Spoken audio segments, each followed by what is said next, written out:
விண்வெளியில் 4 நாட்களுக்குள் முளைத்த கோபியா விதைகள். இது பற்றிய மேலும் விவரங்களை செய்தியாளர் ஆராய்ச்சியாளர் நெல்லை முத்து வழங்க கேட்கலாம். சார் வணக்கம் சார். தற்பொழுது தொடர்பான முழு விவரங்களை சொல்லுங்க. உள்ளபடியே 4 நாட்களுக்கு முன்னால் இந்திய விண்வெளி துறையிலிருந்து அனுப்பப்பட்ட அந்த ஸ்பேடெக்ஸ் என்கின்ற அந்த ஸ்பேஸ் டாக்கிங் எக்ஸ்பெரிமெண்ட் என்பது 2 விண்கலங்களுடைய கூட்டு என்பது விண்வெளியில் எப்படி பொருத்த முடியும் என்பது பற்றிய ஒரு ஆராய்ச்சிக்கு அனுப்பப்பட்ட ஒரு 2 சேட்டலைட் தொகுதிகள். அந்த பரிசோதனையில் ஏறத்தாழ போயம் என்கின்ற பெயர்ல PSLV ஆர்பிட்டல் எக்ஸ்பெரிமெண்ட் மாடியூல் என்கின்ற வகையில அந்த PSLV ஒரு பிளாட்ஃபார்ம் அமைத்திருக்கிறார்கள். அந்த கரை என்பது பசுமை குடில் போன்ற ஒரு கூடு. அதில் பல பரிசோதனைகள் 24 பரிசோதனை இடம்பெறுகின்றன. அதில் 10 பரிசோதனைகள் என்பது தனியார் சார்ந்தும் கல்லூரி மாணவர்கள் பல்கலைக்கழகங்கள் சார்ந்தும் உள்ள பரிசோதனைகளை அதில் இடம்பெற செய்திருக்கிறார்கள்.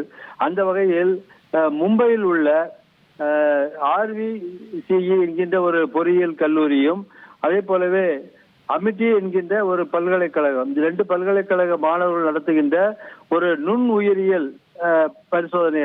அது உள்ளபடியே அது வானில் விண்வெளியில் விவசாயம் செய்வது போன்ற ஒரு பயிற்சிக்கான ஒரு தொடக்கம் என்று கூட அதை சொல்லலாம்.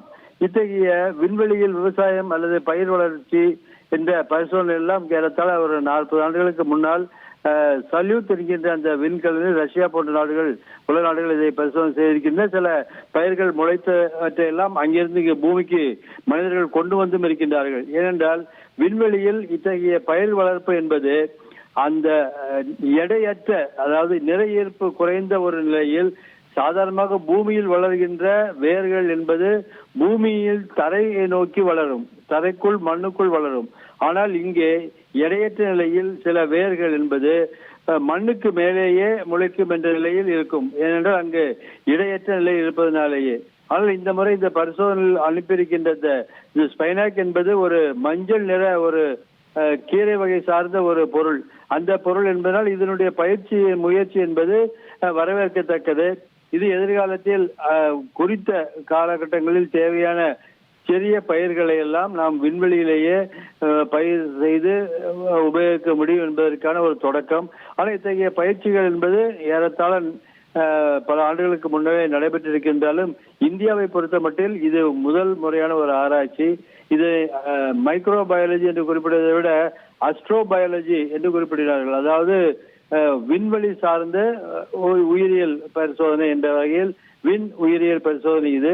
இந்த பரிசோதனை என்பது மாணவர்களுடைய ஒரு சிந்தனையில் தோன்றிய ஒரு முக்கிய ஒரு கருவாக அமைந்திருக்கின்றது. இது இந்திய விண்வெளி துறை என்பது அதை எடுத்திருக்கிறார்கள். இது மட்டுமல்ல, இதில் இருக்கின்ற மற்ற சில பரிசோதனை என்பது விண்வெளியில் அங்கீகாக அலைந்து கொண்டிருக்கிற சில துணுக்குகள் இருக்கும், விண்வெளி குப்பைகள் என்று சொல்வார்கள்.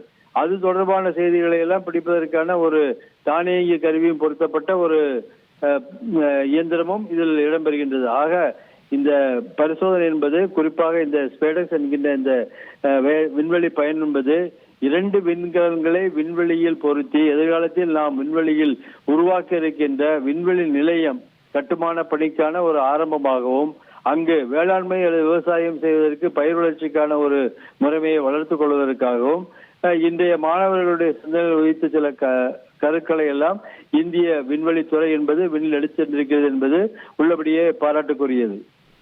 உங்களது தகவல்களுக்கு நன்றி.